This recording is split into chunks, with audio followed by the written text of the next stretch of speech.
My name is John Egero.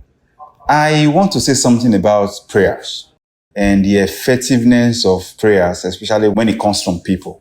Prayers that are made after you render help to people, especially the old people, the poor, the needy. Sometime or over time, you render help to some people who can physically help themselves, either in material things, financially, and otherwise.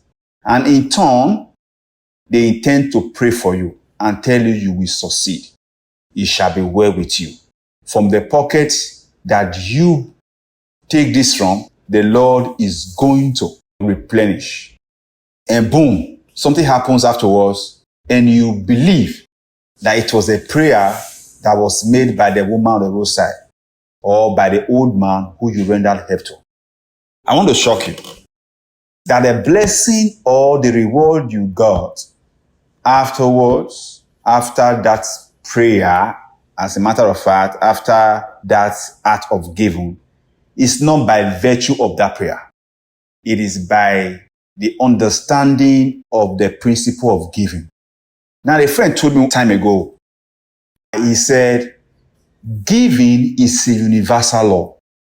You don't have to be a Christian, a morally upright person, a righteous man, or an unbeliever to be blessed or to get a return when you give.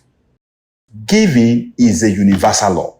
Whoever you give to, whatever you give, you get a return for it because it is a universal law. That's why most times you see people from the other world that we believe that they are not righteous, they prosper, they excel, they give, and they get a return. Their business are booming, and those who are good in prayers don't get these faults, as the case may be.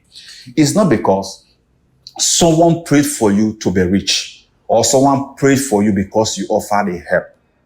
You got what you got because you obeyed that law, universal law. The scripture says something in James chapter 1 verse 5. It said, is there anyone amongst you who lacks wisdom? Let him ask of the Lord who gives generously. So let's take the word wisdom out of it and add financial help, add marital help, and all of that. If you ask God of anything, He is willing to give it to you generously.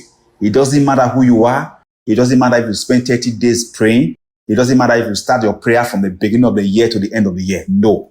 What it means is God is a generous God.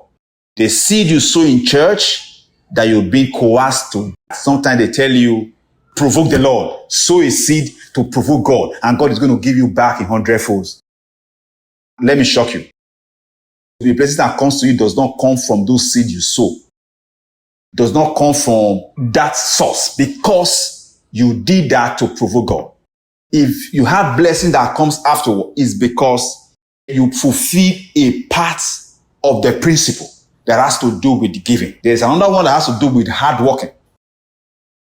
Right? So no matter what you give, sometimes if you don't work hard, you'll be limited in a sphere of growth. So my next topic is going to be on hard work, and like we just treated today, giving and the prayer that comes from it. Till I meet you next time, my name is John Egero. God bless.